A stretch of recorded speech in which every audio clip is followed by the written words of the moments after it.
I beat two video games this week, and I want to talk about both at the same time because I don't have much to say, but then I do at the same time. So this week, I completed Black Myth Wukong and Like a Dragon Infinite Wealth. Now, I didn't start playing these games this week. I just happened to beat them at the same time frame. I completed them. A large chunk of the ending of those two games I completed during the same week, and just a tornado of emotions. Let's really get into it. First, we're going to talk about Black Myth Wukong. So, little overview. Black Myth Wukong is about, you guessed it, Son Wukong. It's about your journey to collect the 6 relics left behind by Wukong after his untimely demise. And after about 500, 600, 10,000, I'm not sure how many years of him being deceased or encased in a stone, you are the destined one. That's who you play as, the player character. You are the destined one. Not the first monkey from your mountain of monkeys to go on this journey to the west. But you are the one that's going to, spoiler alert, win. You're going to succeed. You're going to reclaim those relics. And thus your journey begins. So 6 different chapters. And what I have to say about Wukong, the story is great. The story is what really kept me going. I was really engrossed and intrigued. I really like the characters. I really enjoyed the world itself. You know what I mean? After each chapter, because there's 6 of them, there's like these special animations that play, and they only get better in quality, even to the point where a couple of them are like tearjerkers, essentially. You know what I mean? Like they really make you think, they make you feel.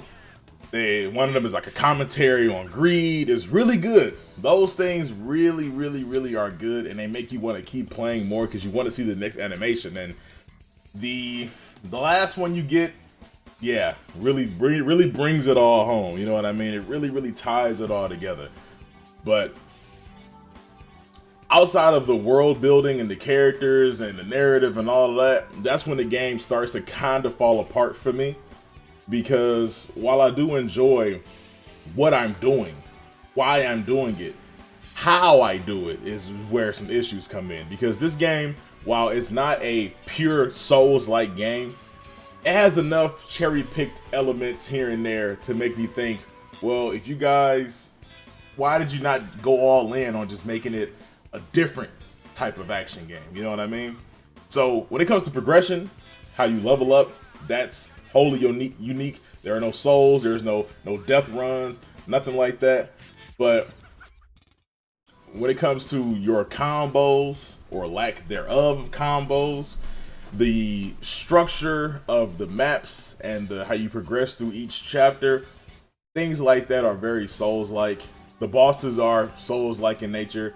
You know, big hulking monsters where you're supposed to roll through their attacks. Later on, you do get a form of parry that you could try to use. It's really weird. You know, some of my friends, they say it's just pure Souls-like, and I don't. It's a weird jumble. I've really been trying to figure out how to place this game, how to really categorize this game, because you can do things in this game that you can't do in any other Souls-like. But the things are still there. So there's still bonfires. So you go to the bonfire, you rest, all the enemies respawn. That's still a thing. When it comes to Wukong himself and his combos, he has a light combo that pretty much stays the same unless you change 1 or 2 different weapons, but it's still just you mashing square. And then he has his heavy attack. There are 3 different stances for that, but they aren't really all of that amazing, truthfully. I would have preferred if Wukong would have had more of a traditional action game style where you could hit square 2 times and then hit triangle for a different finisher. So each time you hit square, so if you hit it once in triangle, one type of finisher, 2 times, 3 times, and then hit triangle, different types of finishers. You know what I mean? It should have had something like that. It should have been a little bit more combo focused, in my opinion. I think he was very limited by this Souls-like elements that they put into the game. Those little bit of pieces they put in, they really held the game down gameplay wise for me. Now granted, I understand Souls-like games are the best right now. They're on top. People love this game. They want it to be game of the year because they enjoy the bosses and how it plays. And I enjoyed it as well.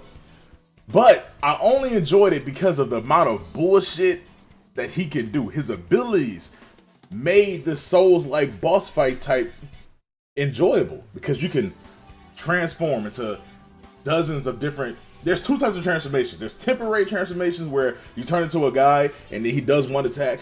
There's a bigger transformation where you turn into like one of the bosses you fought and you can swing around and like do their moves. You can freeze a motherfucker in place. You could turn the stone to parry. You can make a cloud decoy, become invisible, run around the fucking map, heal, cast other spells while you're invisible, and then attack the enemy. Oh my god, you can make a ring of fire that like kind of makes you invulnerable. He has so many abilities, and playing with those and figuring out which ones works best for what boss make the game fun. But if you take the basis of Wukong, so it's him and his staff, and if you make that better, more combo focused, it makes everything better. If you strengthen the foundation, everything you're building on the foundation becomes stronger. You know what I mean? So if he would have had some hesitation attacks where, you know, you hit square 2 times, pause for a second, and then do something, if he would have had like some different heavy attacks to really incorporate it, he had a lot of skill trees, but I think that the 3 stances, those skill trees were a little bit limited. You did get a couple of special moves, but not nearly enough. I think the special move that you got for the different stances, so let's say, I'll give you one. So there's a pole vault stance where he can perch on top of his pole and then like go up and up and up into the air. One of the moves that you could do from that is a stripper pole twirl, and that's part of your heavy attack. I feel like that could have been part of the light attack. So I think each stance should have gave him a new light attack string, right? And in that new light attack string, there could have been hesitations. There could have been, you know, square and triangle moves, even like circle, anything like that, some dodge moves that really could have made the experience a lot better. Because some people are already saying he's too powerful. They're overloaded, they're overwhelmed with how many abilities he has. They should have just went balls to the wall with it. But that's my biggest gripe with the game. I think the combat is just a bit too limited. And it's crazy to say because he has this plethora, and I'll put it on the screen, you'll see a plethora of abilities. He can do so much shit. So much. And that's not even counting the medicines. There's these pills you can pop. And they start off with normal shit, poison resistance, you know what I'm saying? A little bit of damage reduction. By the end of the game, you can get pills that can resurrect you. They put you on a resurrect timer, so when you die, you just come right back with full HP and continue to fight. That's how I beat the final boss of the game. You can get pills that can just refill your health bar, pills that can extend your life bar, mana bar, stamina bar, extend it all the way out. Critical hit chance increase, critical damage increase, so many things. You can do a lot of shit, and that's why I think a lot of people probably don't have a problem with the base combat of him just swinging around his pole, because look at all the shit you can do. But for me, I've played a bunch of games. I play RPGs all the time. I know what it's like to have a bunch of abilities. I like my base character to get stronger, to get new moves that are included in his base kit, mainly because I play a lot of Devil May Cry, you know what I mean? So I just, for me, true progression, especially in a game like this where he literally gets other weapons, but the weapons make him transform.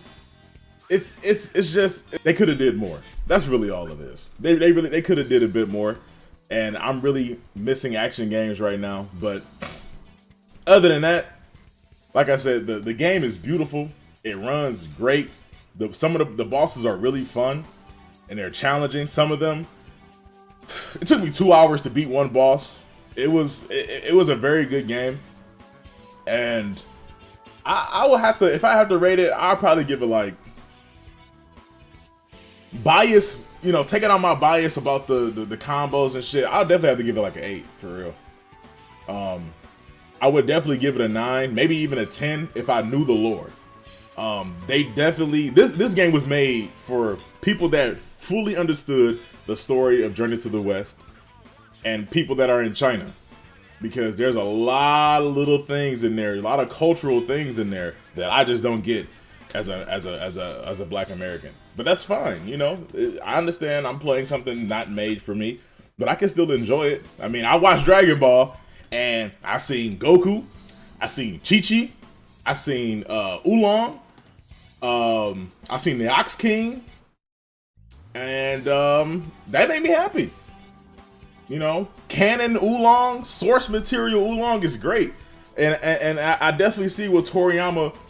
Definitely see how Toriyama was operating. You know, was really figuring this shit out. The elements that he took, the Bancho fan, the Power Pole. I definitely see what he was getting at. And some of the other monsters, and like Janemba, even though Toriyama didn't make Janemba, there was a boss in the game that looks just like Janemba, or Janemba looks just like him.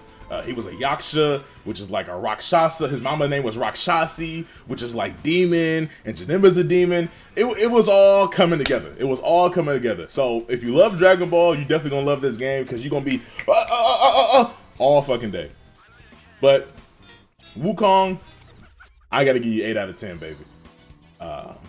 Very good game though. I just wish you had more combos. And one last note. The final boss of the game, spoiler alert, is Wukong. Oh my god, you have to fight yourself. This motherfucker, he had all the combos that we should have had. He was, oh my god, he was doing all types of shit. He was doing all types of shit in this fucking game, in this fucking boss fight. Punches and kicks, he had projectiles, he had ranged attacks. You don't even get a fucking ranged attack. No arrows, you can't throw the fucking, the pole, you can't throw a rock, you can't throw poop, you can't do nothing. There's nothing ranged in this game. I think there's like a spirit that might shoot like an arrow, one of the transformations that he can get that can like fucking shoot an arrow, but I'm not using that shit. So, whatever. Wukong, 8 out of 10. Let's move on to Infinite Wealth. This one's gonna be much shorter. I want to start this part of the video off by saying I love the Yakuza Like a Dragon series. When the collection came out, I was so excited because the only ones I ever played was Yakuza 7 at the time, Like a Dragon. It's the only one I ever played. And I have heard of Yakuza. No, I played Like a Dragon. I just lied. I played Like a Dragon, Kiwami 1 and Kiwami 2 and 0. I played those. So when the rest of the games came out, I was very excited. And I played through all of the games. And I was like, Kiryu-chan, I love you. You're great. This is amazing. Yes. Yeah. And then they announced Infinite Wealth. I said, oh shit. The conclusion to Kiryu's story. I just got done playing Like a Dragon, the man who lost his name. I can't wait to see what's gonna happen with Kiryu-chan. Yeah. Ichiban. Yeah. And then the game came out in February. And I did not play the game until September. Oh, fraud alert, fraud alert. Somebody's a fraud. I'm a fraud. But I played it. And I did not like it. I'm not gonna lie. This was not my favorite game. And for some of the reasons was the game's fault and Sony's fault. And I'll get to that later. But let's talk about the game. Basically, you're playing Ichiban Kasuga, and you meet up with Joe Sawashiro from the first game. He basically tells you, Ichiban, I know where your mother is. She's in Hawaii. Go find your mother. She wants to see you. She's old as fuck. She wants to see her son. And that's basically it. You know, he's on a journey to go meet his mama. And despite him getting canceled by a VTuber that essentially ruins his trip, it's pretty straightforward like that. He's trying to get his mom back, but there's always a Yakuza game. So there is a subplot of debauchery, the Yakuza, the government, everything. It just leads to a whole bunch of bullshit. But this game really highlighted the things that I did not like about Ichiban. Ichiban Kasuga, we all know, is a man-child. But in this game, his man-childness is, he kind of got flanderized a little bit. His man-childness was, it just went over the fucking top. He's naive. He's impulsive. He's stupid. He gets tricked a lot. He's way too fucking forgiving. He don't get nearly as angry enough as he should have for the things that he was going through, for what these people were doing and saying to him. He's dumb. It's terrible. Pretty much how people think that Dragon Ball Super Goku is just this fucking low IQ baby man with fucking god level strength. That's how I feel about Ichiban. Going from like a dragon to this game. And I may be on the wrong side of history, because how everyone who thinks Deep Dragon Ball Super Goku was dumber when he's really not, I think Ichiban's dumber. And he might not actually be. But in the first game, I swear it wasn't this bad. I re-downloaded it because I think I was going to try to replay it, but I just did not enjoy him. And him as a leader, it didn't make sense. And I think the creators know it doesn't make sense because they kept trying to say, not trying, they kept making the other characters like Namba and them say, oh, when you're around Kasuga, you want to be your best, man, and he just brings something out of you that you never thought that you ever had in you. And it's like, no, y'all just trying to justify this fucking idiot leading this goddamn team, this cross-country, cross-continent fucking excursion, and y'all know he shouldn't. You know what I mean?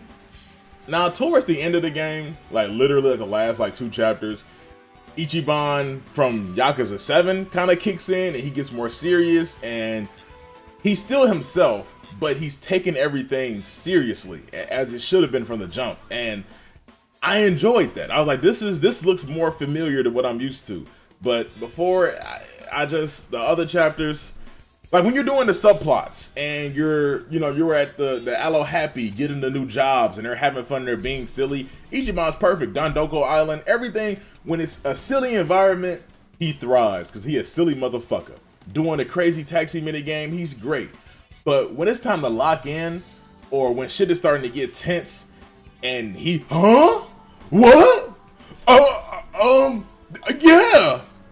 Shut the fuck up, man. What are you doing? And I'm not even comparing him to Kiryu, because I had to stop doing that. And I'm glad this game, they made Kiryu a side, not even a side character, because he gets his own, like for the bulk of the game, Kiryu's behind Kasuga. He don't even say shit a lot of the times in a lot of the cutscenes because they didn't want Kiryu to overshadow Ichiban because it's very fucking easy. It would have been very easy for them to do that. Nonetheless, Ichiban, I don't like you, Ichiban. I'm sorry. You gotta go. I don't know. They're doing an RGG summit in the next couple of weeks. I don't know if they're gonna announce another game. I don't know if you're gonna be at the helm of that game. I hope not. So sorry to say. Get him the fuck out of here. Or change his character. Make him grow and evolve and become something better than what the fuck he is right now. Cause this silly shit, I'm done with it. But that's not the only thing I didn't like about this game. The combat. So you're probably thinking, the combat's so much better. They made so many improvements. But at what fucking cost? What cost? Why in the blue fuck would they remove so many classes from the last game? Now, you're probably thinking, who gives a fuck about the musician class? Because yeah, nobody cares about the musician class or the dealer class. But the bodyguard class not getting repurposed, it got turned into samurai. And then the fucking security class with the prongs, that was the best class for Adachi. They took that out of the fucking game. Adachi needed that. He needed it. Because in this game, he felt lost. There was no big buff power class for him to go into. I had him on Action Star when I beat the game, but it just didn't feel right for him. He's a cop. I could have put on his base class, but it didn't really, like, no. And then for the women, they just gave the fuck up. They gave up. The best class for the women is DLC. The tennis class is a DLC class. That's the best class for them. And it's DLC. And why are there so less classes for the women? Y'all couldn't come up with no ideas? Hello, it's your boy, Editing Jones here. Listen, I need to talk about this in more detail. Look at this shit. Look at this picture. You see a scroll bar on the side. Scroll down for more Ichiban's classes, and then look here at this one here for the ladies. That's it. That's all. I'm pretty sure That's every fucking job that they have available. Assassin, Idol, Night Queen, Kunoichi, Housekeeper, and Geo Dancer. Oh, and there's one more to fit right into that space on the bottom. That's the tennis class. What the fuck are y'all doing, RGG? You take classes away and then Housekeeper? That sucks. And we ain't gonna talk about sexism, misogyny, and none of that other shit. That shit is ass. Back to the video, sorry. Y'all took shit away, leaving them with nothing.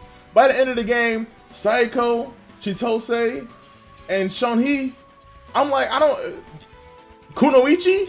Who want Kuno? All three of y'all gonna be Kunoichis? The best class for y'all? What the fuck? I was so confused. I'm like, why is there so little classes for the women? Y'all Japanese developers, y'all exposing yourselves. I'm calling y'all the fuck out. There was so many other things. Y'all gonna have so many other things y'all could have did. So many other classes. So many other things y'all could have did for them. But no, them classes sucked. They fucking sucked. The only good classes was Samurai. Out of the new ones, it wasn't the cowboy one. It only had 3 moves where he shot his gun. Sedative shot, firing squad, and doubles twister. What the fuck are y'all doing? What are we doing? I went back and played Yakuza Like a Dragon. My list of abilities from top to bottom, hella abilities. I don't know what they did. The only thing they did with this game, they made it more difficult, which I did not mind.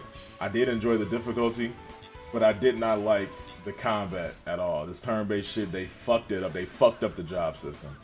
I need them to go back and really fix this shit.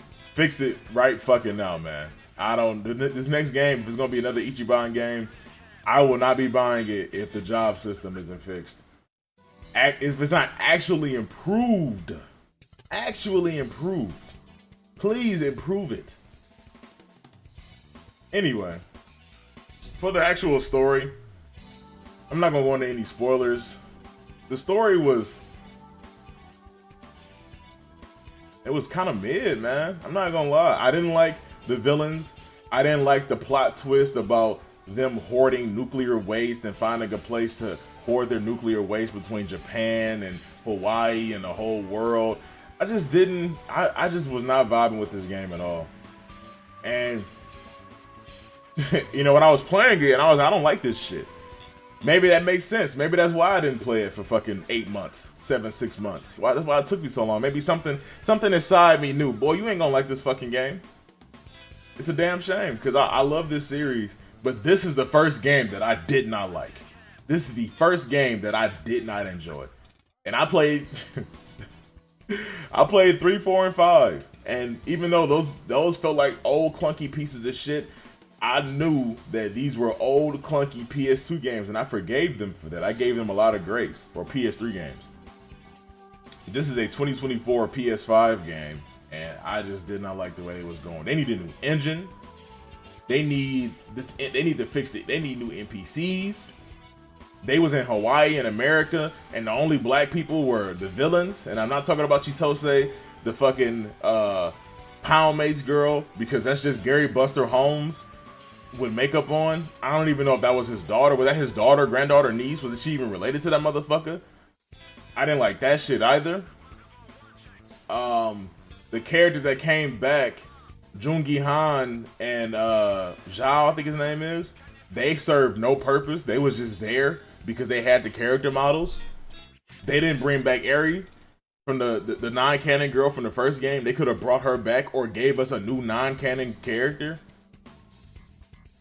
Money was hard to get for most of the game. This shit was a fucking mess. And I may be the only one that feel like this, but this shit was a fucking mess. So RGG Studios, please do better in the future. I'm excited for this next summit y'all got. I think it's like next week or whatever. From the time of this recording. So hopefully y'all can do better. But it's a no for me, dog. Yakuza Like a Dragon, Infinite Wealth, the Gaijin, the man who lost his name, I give it a fucking 6 out of 10. Get this shit the fuck out of here. And Kiryu, from this video, I'm making a statement right now. I am no longer calling this man Kiryu, because I thought his name was Kiryu Kazuma. That motherfucker's name is Kazuma Kiryu. His name is Kazuma. His name is Kasuga. Kazuma Kiryu. Kasuga Ichiban. That's fucked up. Kazuma-san, Uncle Kaz. Man, my man's Kiryu, bro. I love you. I love you so much. If you like these reviews, make sure to like, comment, and subscribe on the video. My name's J701. Peace.